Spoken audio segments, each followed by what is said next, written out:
Welcome to Spoop Squad, the podcast that watches horror films that go flop in the night. I'm Jared. Hey, it's Nick and I'm back. Hey, it's Nathan. Spoop and roll, motherfuckers. Nailed it. Nailed Beautiful. the fucking intro, guys. Good job. Yeah, I think it was pretty good. Yeah. Okay, so tonight we watched Studio 666. This is from 2022. The rating on IMDb is 5.7 out of 10, which is just under our max score, and we watched this on Amazon. Surprise. Amazon. As always. All right, Nick, budget. Did you find one? I didn't. Again. I'm starting to struggle on these guys. You're doing a great job. Yeah. I'm glad we have you on this show. Thank you, guys. After missing last week, I feel good to be back. Well, good. We're glad to have you back. Even Yeah. though I couldn't find the budget, and I've let you all down. You have. I'm sorry. That's okay. I'll do it again. This is what it must feel like to be one of your parents. Yeah, or both. Yeah. Hey, Jared. Yeah. Do you want the synopsis? Well, why don't you give us the gross? Because they do have a gross. Oh, do you want that? Did you not find that either? No. I can give it to you since I did your job. I It don't is really ever 3 look million up the gross. When have I ever worldwide. done that? We do. No, but he doesn't do that. I- You do well. it. Yeah, I've always... Usually it comes along with the budget, but it grows 3 million worldwide. Okay. Hey, Nick, I'll take that synopsis now. No, I don't want to give it anymore. I don't want to be chastised in front of all of our 2 listeners. Legendary rock band Foo Fighters move into an Encino mansion steeped in grisly rock and roll history to record their much anticipated 10th album. Yeah. We did not mention, if you did not know, this is the Foo Fighters horror movie. And I was really excited about this one. I had high hopes. I had high hopes as well. Nick, did you know that this movie even existed? Nope. I mean, I feel like I might have heard the name Studio 666, but I mean, like in passing, and besides that, I knew nothing about I it. can guarantee you that you have because we have talked about it before. It's been a while, Cool. but we have talked about it before. Like Oh, right well. as it was announced that this movie was coming out. So it's been a while. Yeah. All right, one good thing. Nathan, what's your one good thing? My one good thing is all of the practical effects. Okay. Like they're really good. I mean, like Nick even pointed it out right at the beginning when that chick's like femur is busted and hanging out of her leg. Yeah. There's just a lot of really good practical effects. I mean, like the other special effects were good too, but like the practical stuff was especially impressive. Yeah, it's a nice touch. It's a nice because the thing is that like Dave is a huge fan of like Sam Raimi and the Evil Dead movies, Yeah. and you really see a lot of that come through, Yeah, you really do. like the copious amounts of vomit, stuff like that. Like when he's tossing like body parts into the wood chipper, yeah. and there's just a spray of blood. It's very good. It's very well done. Yeah. I really liked it. Jared, what's your one good thing? My one good thing. Well, since you asked, Nathan, my good thing. All right, my one good thing is definitely the best kill of the whole movie, and that's the chainsaw, where it gets Samantha and Rami. It's very good. We'll go more in depth, but yeah, that's my one good thing. Jesus fuck, we all circled one thing because my one good thing is Rami and Samantha, and specifically, I just loved every scene they interacted. It was like my guy was thirsty as fuck, and Yeah. then, Well, I mean, it's Whitney Cummings, so yeah. yeah, but I mean, it was great, and then it leads into the scene with the chainsaw that involved them, and so when I specifically picked this because I knew one of y'all was going to pick practical effects, which was my favorite, but I was like, but I can tie it into the Sam and Raimi thing because I was enjoying them a lot before, inevitably they die, but it all worked together, man. Look, we all circled one good thing. Yeah. That was the one good thing. Have you Good ever night, done that? guys. Have we ever done that? Like circled one thing Well, like that? I don't before? know that we have. We've Yeah. all had to pick different things before, like multiple one good things.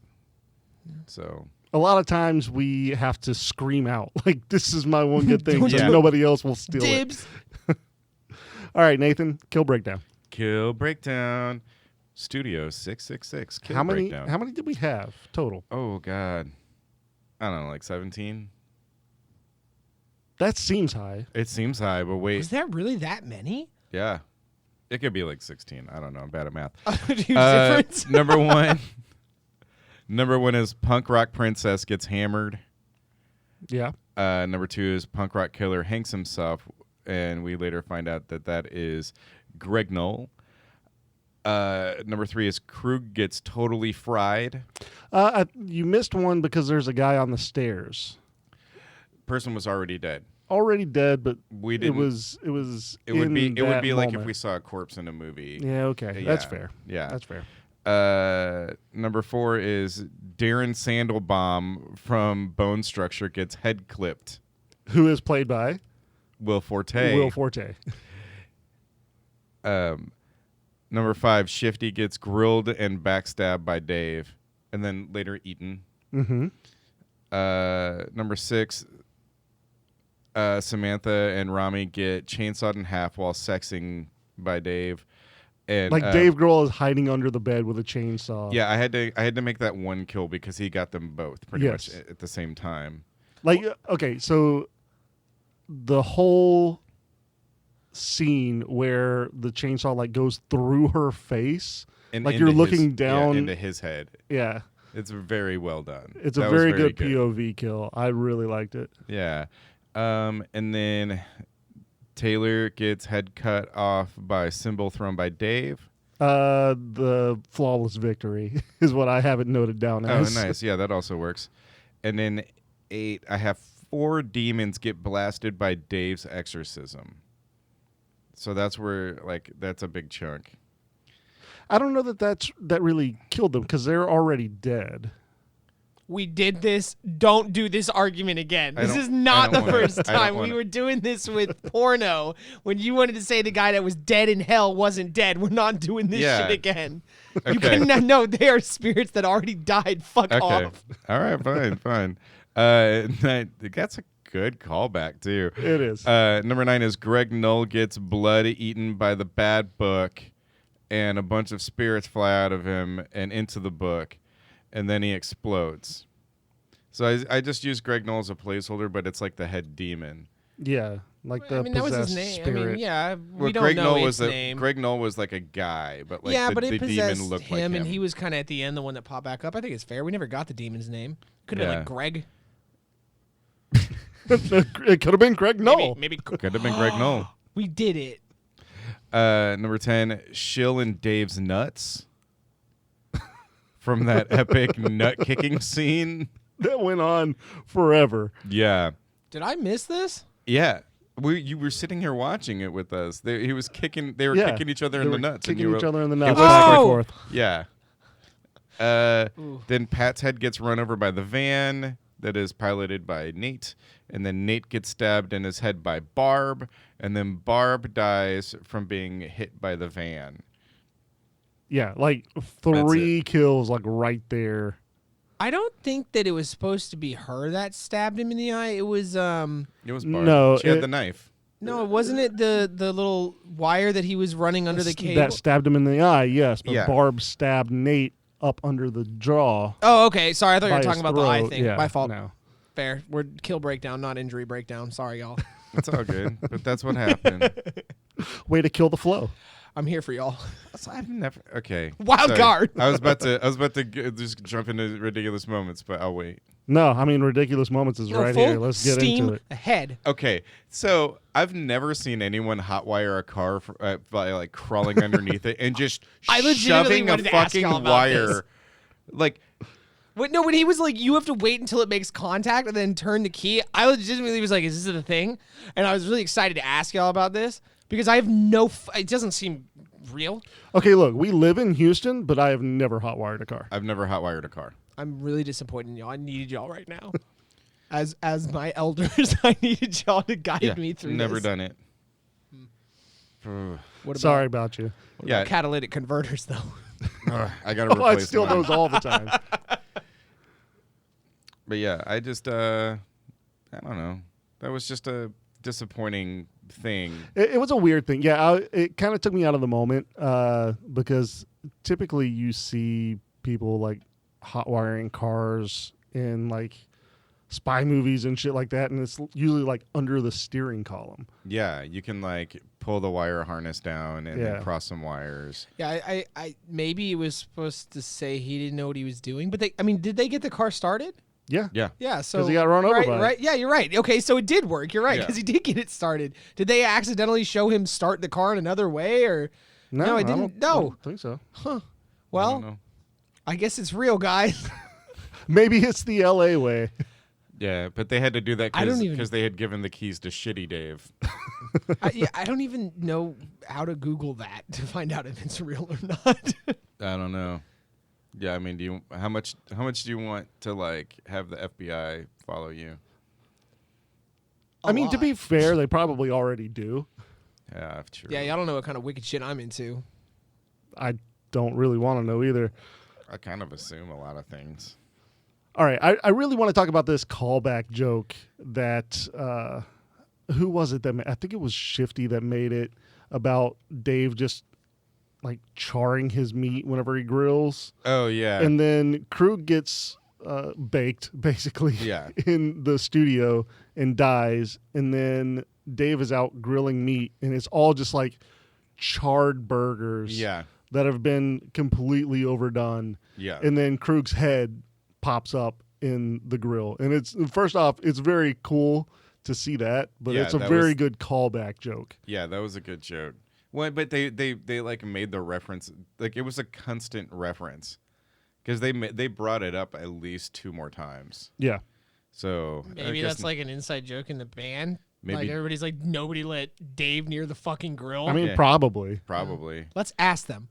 Okay. Let's Yeah, get one I'll, on I'll the call show. Dave I've after got our his episode number. is over. Nobody believes me. No, No, no one believes No, you. I don't believe anything. I can you probably say. find his contact information. We'll see after the show. Yeah. Get your agent to reach out.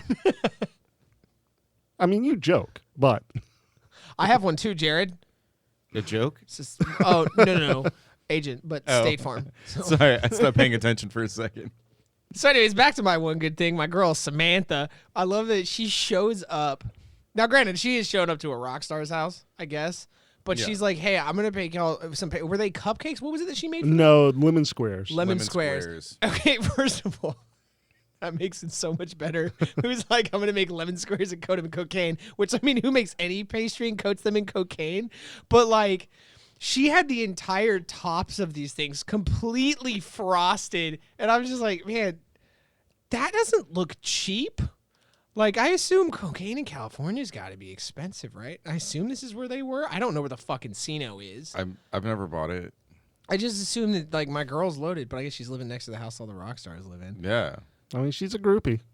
Just a groupie and a poopy. You know what? Yeah. Chicken butt. Maybe she just made her own cocaine. Cocaine? Yeah. Well, she's a She's- baker. Do you bake cocaine? I have no idea, honestly. So I really like this moment in the movie because she brings the lemon squares and she like they open the door and Rami is like, "Oh, are those lemon squares?" And she's like, "Yeah, it's my grandmother's recipe, but with a twist." And he's like, "Is that cocaine?" And she's like, "Yeah." I love how my guy just knew. Like, everybody else would be like, nah, it's like, I don't know, powdered sugar. And he's like, nah, it's definitely cocaine. But I guess if you're a rock star, I mean, you know when you know. the right? difference between cocaine and powdered sugar, I guess. I don't fucking know. I don't know. They call it booger sugar. Tell us more about that. I don't know. I heard it in the movie before. Somebody called it booger sugar. It's been around. I've heard that before. I'm just contributing. I know very little about cocaine, so I know nothing. I I'm assume a it good doesn't person. taste good you're on Jon lemon squares. Snow. So there is this one really good scene where Dave Grohl is sitting at the kitchen table and he has writer's block. He just can't write any music at this Oh, point. yeah. And he like goes to YouTube to watch how to make songs. Yeah, he's And like, it's like, no, you haven't like been a rock star and made gold like every single time you make an album, but now you're just watching YouTube videos to learn how to make songs. You know, sometimes you lose your muse. I don't think the YouTube dude was the muse. This I is don't my boy think it Dave was. Grohl. He had to find a needs. muse. He eventually did. He did. It was the devil. Yeah, it was the demon. It was a demon man. Can we talk about how cool the shadow demons looked? Oh, thank Yeah, you. the That shadow was demons actually were very good. fucking incredible. Like that- every time they just stepped out from behind Yeah. something, they looked awesome. Because they looked like ash and smoke. Yeah, I was like, I with wanna like fight these that in bright D&D. red eyes. I specifically like the scene where he's in bed and he's like, I bet you did. and like he has the dream about Krug or Klug. What was his name? Krug. Krug. Yeah, Klug is smart in German. So Krug. There you go. Now everyone knows. Kino is so movie in Krug German. comes and he's like floating on top of him. And he wakes up and he's like, fuck, whatever. And then he's like, okay, I'm gonna roll back over. And he reaches over, he turns the light off, and then the room immediately is gone, and it's just like the bed in the middle of like a dark studio, and then you see the demon's eyes around him. And I thought that was a really cool sequence. Yeah. And Like, then they visually, start that was tearing good. into his abdomen. Yeah. And pulling out his guts. That was really That fun. was unfortunate for him, though. It was a dream. It Yeah, wasn't but he really woke up and unfortunate. then he woke up and he was like, "Fuck this!" And he went downstairs to find something to eat, and then he found. Oh no, that wasn't when Pat was sleeping on the counter, was it? No. That was also. Oh a no, good or moment. was it? No, I don't think it was. I don't remember. No, he did that when he was trying to wake everybody up in the middle of the Yeah. night. Is when he found him down there. Yeah. I also feel like the only reason they ever had him sleep on the counter was so that Samantha could show up later and he would be on the floor Yeah. with Barb It is was the Barb. one who shows Oh, you're up. right. That was, but he ate the lemon squares and found Samantha's message. You're right. Good Yes. call. But yeah, I feel like that was literally the whole reason they had him sleep on the island was so that then later they could come back and then just have that joke of like, well, normally I sleep here, but it's covered in food and things, so I slept on the floor. It was like, okay, solid. His whole reason for sleeping in the kitchen was because it was the most comfortable place in the house. Yeah, and then he had his head on like a pack of toilet paper, He did. which was kind of funny. Which seems like a good sleeping position for you, Nathan. Maybe I've done it before. I wouldn't doubt it. It's comfortable. You never slept on a toilet paper? I mean, package of toilet paper. if you ain't got anything else, I mean, granted, if you're, in the fucking Foo Fighters and in a, what I assume is an expensive house, you can, I don't know, probably find a pillow, but sure. All right, let's talk about the basement scene for a little bit. Which one? The one where The first Dave time? goes down there. Dave Grohl's down there I into love the it when basement. Dave goes down. You love it when Dave Grohl's down? Yeah. Yeah. Okay, so whenever he goes down into the basement for the first time and he finds the track from the 90s on the tape deck, and From what was that? Dream Widow. Dream Widow was the band Look at that me stayed pulling that there out. before. So he goes down and he's like really getting into this fucking music, right? And then like the light bulb starts filling up with blood, and he found this dead raccoon, and it was dripping blood down the wall and stuff like that, and Into a like drain. really, yeah, like really creepy demonic shit happening in the sequence of like the red tint on everything, and just flipping over to pictures, almost like American Horror Story style. Like think of the intro to American Horror Yeah. Story. It's kind of like that sequence, but there is a Roy Rogers laser gun, Yes. and that is the same gun that was on their debut album, and I thought that was really cool. That is cool. Not a ridiculous moment. Not so- a ridiculous moment, but just something to bring up. Yeah. No, that was good. I assume that a bigger fan of the Foo Fighters than myself would have caught a lot of shit like that in this. I did see as I was looking for the budget in trivia that also the van that they show up in, which you actually mentioned, was the band that they did the van they did their first tour in, and then they were going to do another one like I think it was like Back on the Road or something like that, but then the pandemic hit and they were unable to. So But they were going to use that van. So they they were going to use the same van again for they were doing like another bus tour. Okay. I guess to like relive being young or some shit. I don't know. Yeah. But then they weren't able to because of the pandemic. So I guess they were like, well, we'll use Let's it in make a this. movie instead. Yeah. That's cool. I guess then they would know how to hotwire that van Maybe. by shoving Still a wire. don't think that's right. I don't think it's right. I don't think it's right. I will say I never realized that Pat's name is Pat Smear. Mm-hmm. Yeah, no, I called that out at the beginning of the movie whenever they were introducing everybody. Yeah, I that was the thing that I didn't. Why I wasn't listening to you. I caught it never later. I know. I do like that the van gave the whole movie like a very like 80s camp. No, that was a good horror point. When you movie mentioned vibe. that, I was like, oh, Yeah. nice. Because it does, I mean, it seemed fairly clear like that is what they were going for. Yeah, there did seem to Yeah. be like a lot of homages to other horror movies. When I was looking for the budget, I saw another one. When Will Forte walks up with all the food before he dies, he looks up at the light above the doorway, just like in The Exorcist. I love how Dave Grohl's just an asshole to everybody. I was gonna bring that up. He's unnecessarily aggressive toward everyone. Like before any of this shit happens. Yeah. Like especially Chris. no, Rami. I mean, Rami a little bit, but Shifty no, Rami. mostly. He gave it to a lot. He gave it to Shifty more than He anybody. did. He did. But what about fuck meditating in the ass, Rami? That one was very good. That was a very Like good. very unexpected. Yeah. It's just whenever he yelled at somebody, it always caught me off guard because I was like, either he's gonna like respond like a normal person, or he's gonna respond with extreme anger right now, and it was extreme anger every time. Yeah, and every time. that did make me laugh. So who here was who called like who here in your brain was like, oh, Chekhov's pool? Oh yeah. I It seemed like, I don't know, that's like one of the first things you see whenever you're coming up to the house. Yeah, she takes him by the pool and she's like, look at this beautiful stone surrounded pool or something. Yeah. And it was just like, okay, there's Could gonna be you a scene here. more Yeah, but like, but there was never obvious? there wasn't like another like big scene there until like toward the end. There was another scene whenever Samantha brings everybody over by the pool and is Yeah, but- talking about everything. Yeah, so that that's was kind of also like almost another toward the hint. end. Yeah. Yeah. But it was like, yeah, something's going to happen. That was more like an excuse to get everyone over to the pool. Yeah. But then, like, you didn't get the payoff for that until, like, way later. Way later. Way later. Let's talk about the creepy dolls, though. Yeah. Because- not discussed. Yeah. Everyone ran out.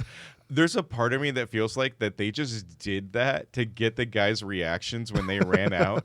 And that was the first shot. Like, they used the first shot because they're all like, what the fuck?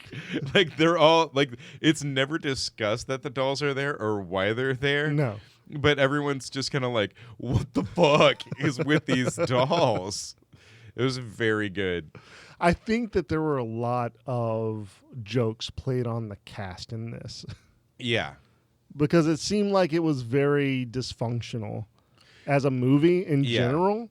But I think there's several reasons for that. I think that probably they just kind of did shit on a whim just to kind of get a reaction from everybody. Yeah. And I know that Taylor Hawkins, rest in peace, was peace. on a couple shows like promoting the movie and stuff like that. And he was talking about how he just didn't learn the script and everything that he did was ad-libbed.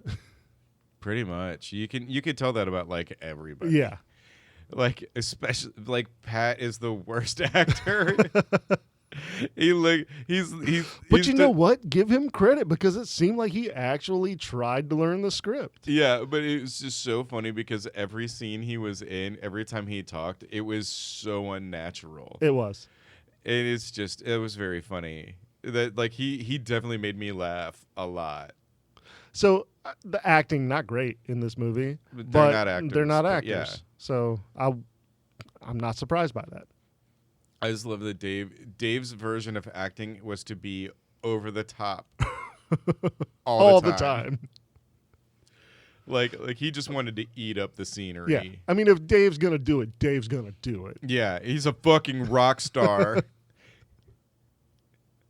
Which he mentions a couple times in the movie. Yeah. Speaking of rock stars, though, I do want to bring up this scene with Lionel Richie. Where Oh, yeah. we have, it's like a dream sequence whenever. It's kind of a montage of him like trying to learn, like trying to figure out songs. Yeah. And then it's like him sitting there playing his little keyboard, and there's the like fog swirling the around fog him, and the disco ball. Yeah. And then he starts singing Hello. yeah. And then Lionel Richie just comes into the scene and is like, I love that song. That's my fucking song. Yeah, that's my fucking song. Get your own song. Nerd.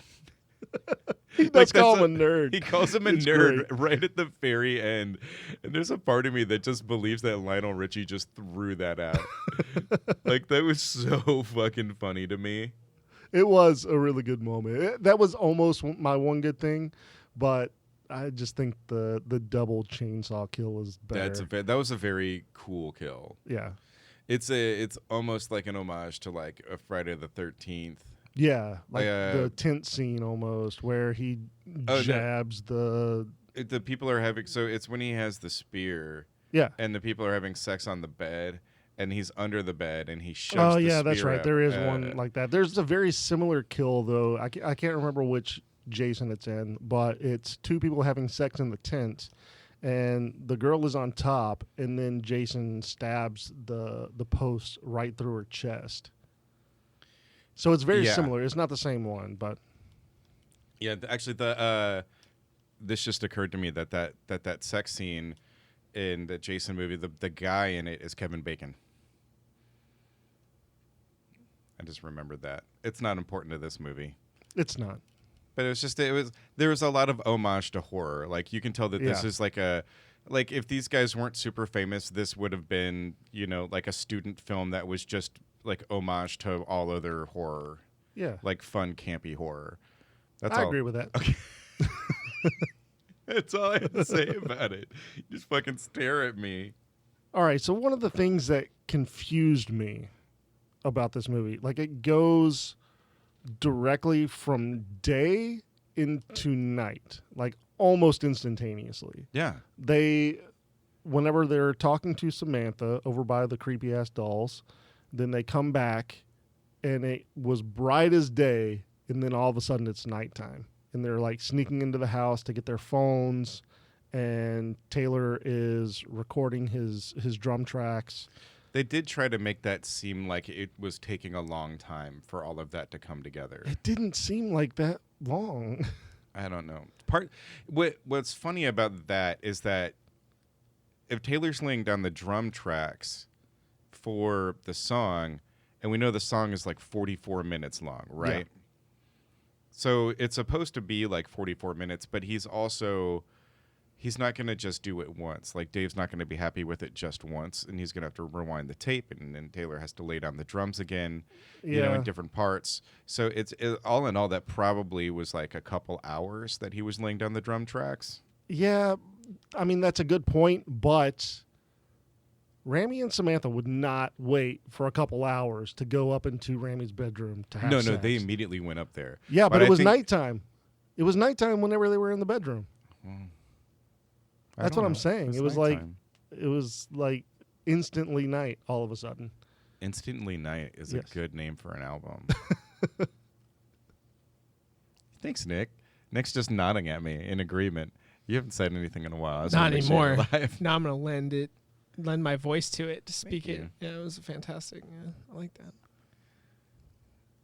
How about some thoughts on the movie, though, Nick? You got any? We'll get into those in the final whatever we're the giving final the score or ratings not. and Final rating. Thank you. I kept Yeah. thinking review, but that's not what we do here. We rate things. We don't review them. That's not what this is. This is a review. thanks for the overview of Here the for you podcast. guys. It's greatly appreciated. I'll say I think a lot of this movie was just meant to be ridiculous overall. Oh yeah, most definitely. Not all of it, but most of it. There was definitely like a real like romantic connection between Rami and Samantha. Who the Oh, yeah. fuck doesn't have a romantic connection with Whitney Cummings? I thought you were gonna say Rami and I was yes. I mean, yeah, a Whitney little column Cummings A, a too. little Yeah. column B. Yeah, sure. Yeah, absolutely. I would be afraid to like be intimate with her because I feel like she would make fun of me. Oh and no, then I she would cry. definitely would. I would cry. Yeah, but She I'd would- be she able to. wouldn't but I think make that would fun be of her you- thing. She No. wouldn't make fun of you in the moment. It would be on stage. Yeah, and most definitely. all you have to do both. is just convince yourself. That was the guy after me. Yeah, That's all you gotta do. That's really sit weird. there and convince yourself it's the next guy, not you. Oh man. Just lie to. If you learn to lie to Yeah. yourself, life is great. that is a We very can good cut that perspective from depressing Nick. ass shit. No, that's staying in. We all know how Nick feels about life now. It's like me, it's staying in. God damn it.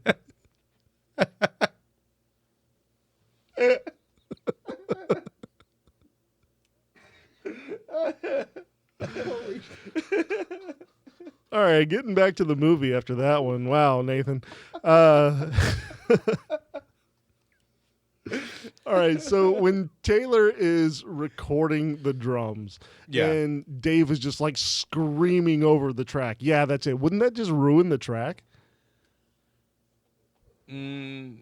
Yes. So wouldn't they have to redo it? So wouldn't the song not be over? Well, here's the thing, Jared. I feel like you already know the answer to that as a producer of this show. So if you could just answer, Yeah. is there a way to movie magic around that? I guess probably. not. I mean, Probably. maybe, but Because he's far enough away that what they can do is they can lower the volume and then double the track. I mean, look, there are people who are more professional than me that can Gasp. probably do it. Yeah, I know, right? Fuck, Nathan, let's get him on the show. No. Nathan's got my back, apparently. We're just joking here. Where are we going to record? If we kick Jared out of the show, where are we going to record? Strip Where are we going to clubs. get all the stuff? Exclusively at strip clubs. Okay. So that Nathan's sounds like in. a terrible place. Oh, the Good to audio would record. be Good steaks. fantastic. the audio would be guys. terrible. What are you talking about? Strip clubs are known for being fucking audio friendly. All right, so kind of like getting into the end-ish part of the movie, we get this big fight scene at the pool, and it just seems to go on forever. I have an issue with it because I'm always down for a good, like, hey, there's some object in between us, Mm-hmm. you know, and we can't. Like, and so you've got one guy going right while the other goes left. Like, I'm always down for that. It's fun. It's funny. It works. Yeah, no, it's until a they've good shown the gag. fact that this motherfucker can fly. Yes. And forgets about it until the demons show up to then lift him up. And I was like, fuck off. Like, they've Yeah. shown him flying around before, so this gag would have worked had you not done that. Yes, it does seem like there are several times in the movie where it is just like it doesn't connect Yep. correctly. So yeah, no, I'm glad you brought that up. Yeah, because I was like, Dave, kill these fucking lazy pieces of shit. Either turn around and run or do something, or Dave just go over there and kill them.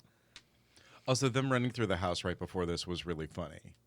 Yeah, 'Cause they would they go in the house and then Dave, who's this, demon man at this point, is banging on the windows, and they're like, ah, and they scream and run, and then they see the demons throughout, but they just keep trying all of these doors and windows, and every time they got to one, Dave would be at the window, yeah. and then until they they get to just the front. and then they get to a door that is just open.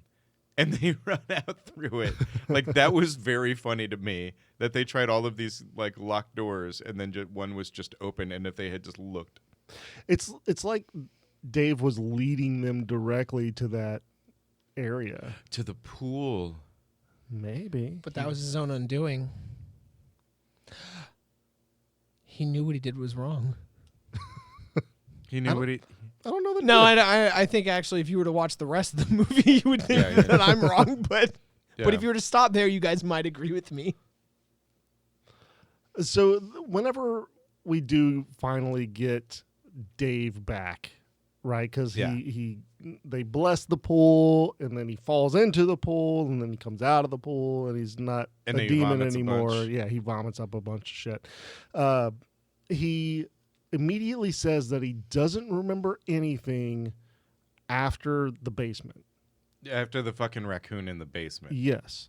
But then, whenever Shill comes with Barb, then he's talking about how he knows that he killed the bandmates. Yeah. How does he remember if he doesn't remember anything up to that point from seeing the raccoon in the basement? Because the song was finished and he was still the demon. But why wouldn't he remember anything past the basement? Trickery. He is the devil, I guess. It's a demon, man. But yeah. Demon devil. Yeah, Studio 666. I think that it was kind of implied that he might be the devil, because Shield was talking about how the devil was going to bring rock and roll back. Yeah, make it relevant again. Yeah. So I think he was the devil, because the Relevant demon role. the demon was Greg Knoll, Yes. and now I think Dave Grohl's just Satan himself. Dave, if you'd like to dispute these claims, please come on to our podcast. I will say they super missed out on an opportunity to call him Dave Ghoul. Like that would have been very good. It would have been very funny. Yeah, I was like, they're I gonna know that we did get a Dave Growl. Well, yeah, Dave growled. Yeah, because it did say Dave Growl on the screen, and that was good.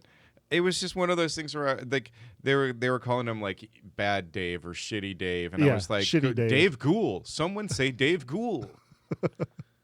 And they didn't. They never didn't. did. Did you just go into your vampire Vampire. accent a little bit when you said Dave Gould? Dave Ghoul. It's hard to not. Vampire. It's hard to not. Remember we really The upset vampire. Jared about that? That was a fun night. Yeah, Dave Ghoul. I think that was contracted. She's vampire. She's vampire. You guys are fucking terrible. Jared's like, my blood pressure spiked. Yeah. All right, let's go ahead and get into ratings. Nick, what are you rating this movie? No skull. No skull. Okay, why? Basically everything that you guys started pointing out when the first thing you said about how Taylor Hawkins not learning his lines, I felt like nobody really gave a shit making this movie. I feel like there was a really good production team behind it that knew what they were doing. But as far as like the Foo Fighters and the people that, like this was based on a story that Dave Grohl wrote, and then they had another writer come in and write. And then you say that you never learned your lines, and you're talking about Dave Grohl sounds fantastic. And how do you not pick up on that? None of this like connected in a way. Like you were saying, all of a sudden it's nighttime now. It really feels like nobody actually gave a fuck to make this movie, but they paid a production company to do it, and they're like, fuck it. We're just going to put it together, because the production of it was fantastic. The production was great. It was every line they delivered. I was like, we have good parodies. Club Dread is a good parody. Fucking everything Taika Waititi is doing with the fucking the vampires are great parodies. Yeah. This felt completely uninspired from guys that are so creative that I feel like they should have knocked it out of the fucking park. And the only part of it that I felt was knocked out of the park, besides Rami and fucking Samantha and my boy Will Forte, who actually seemed like they gave a fuck about what they were doing. Well, Everybody they're real else was like, actors. just don't give a shit. Yeah, they're real actors. There's people that are not actors that can at least make me feel like they care to be there. And I just never felt like these people did. It just didn't work for me. It felt like they were like, fuck it, throw some money at it. Let's get it out. People will buy it because we're the Food Fighters and we'll make some money. I mean, Don't it care. felt like a passion project due to the pandemic. I think it felt like it was just a bunch of friends like making like a shitty Yeah. movie for funsies, and they just happened to have a bunch of money. Well, see, we watch movies that way. This didn't feel that way to me. It felt completely uninspired. Like, okay, for Psycho Gorman, feels kind of like that. Like a bunch of people are like, man, we have a good idea for a movie and we want to make it. But it is a great movie. That's what I'm saying. This and that are so far from each other that Oh, this yeah. felt completely uninspired. And honestly, like the people that were making it just were uninterested, except for the production team and a couple of the actors. But it just wasn't for me. So no skull. That's fair. Jared, what are you gonna give it? I'm actually going to give it a skull. Know that there are some problems, like Nick is talking about. They are glaring issues. But I think there are definitely some funny parts, some redeeming moments.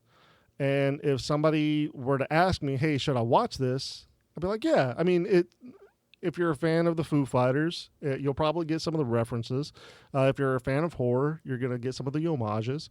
And it's just kind of fun in its own quirky way. It's fair. Didn't click for me. It happens. Yeah. Nathan, what about you? Honestly, I'm gonna give it a skull. I almost didn't, because I don't know if I would watch it again, but then I started thinking about it, and I was like, you know what? I kind of would watch this again, because this is the kind of movie that becomes a cult classic. Like you know it's terrible, but you know what it's doing and where it's going and what it's like who their audience is. Like this movie was specifically made for Foo Fighter fans who are also horror movie fans, and so it like really like, and that's my wheelhouse. Yeah, same. And it like super narrows down the audience on purpose. Yeah. Because I know a bunch of people that were like, I love Foo Fighters, but I don't want to watch their shitty horror movie. And I was like, okay, well then it's not for you. Yeah, it's not for you. Like if somebody asked me if they were like, hey, should I watch this? I'd be like, well, I mean, if you haven't already, yeah. Like I think it's worth watching. I mean, like this is the kind of thing that's going to end up being like someone's fucking comfort movie, and they're going to put it on when they go to sleep. I will say, it could be very will much. You that will my, force my, it. God, I hate you. It was a stretch, but I liked it. It was good. Don't hate him for that. It was solid. No, I think that it is very possible that my expectations were a little too high, because I did, when y'all were like, this is the Foo Fighters movie, I was like, what? And I got really hyped. So it's possible on a second rewatch that may absolutely change to a skull. But yeah, on this one. I mean, it happens. I kind of came around on Lamageddon. I mean, as much as that movie was a little bit longer. Watch that. It's so much fucking I have fun, to. dude. You guys keep talking about a movie called Lamageddon. I have to watch it. It's so fucking fun, dude. I laughed so hard that entire movie. That's a stretch. No, the whole fucking movie is super fun. I laughed the whole time. It's a stretch, but I have come around on that movie, Gross. and I would say that it's at least worth a watch. Worth a watch. Yeah. Yeah. Cool. Yeah. That's Okay. I feel like we gave it some solid skulls. thought and reviews here, guys. Yeah. Yeah, I would agree with that. It works. That's typically what we usually do. Well, we try. Some of us succeed, and I'll leave that to the listeners to decide who does what. Well, thanks for listening, everybody. If you want to join in the conversation, if you want to talk about the movie, you want to talk about anything with the Foo Fighters, really, because we're fans, you can find us on TikTok at Spoop Squad Podcast. You can find us on Twitter at Spoop Squad, Facebook at The Squad Podcast, and you could even email us like we're fucking cavemen at spoopsquad@gmail.com. Recommend movies to us. We want to watch the movies that you love. Yeah, we want some movies you love. I do love a good sconce.